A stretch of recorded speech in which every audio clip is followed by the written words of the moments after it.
What's up, fellow realtors and tech junkies? I've got a little tip that might speed up your workflow and efficiency that has been around forever and you may not know it exists.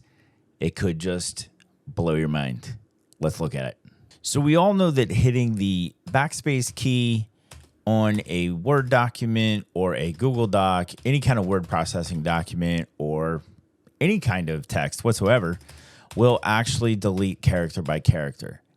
But did you know that if you hold the control key and hit the backspace key, it will actually take out whole words at a time, greatly speeding up your process? So that's just a quick tip to help you speed up your efficiency and workflow.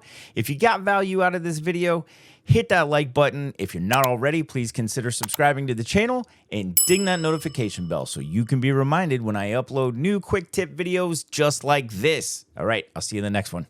Remember, as always, have fun and explore the technology.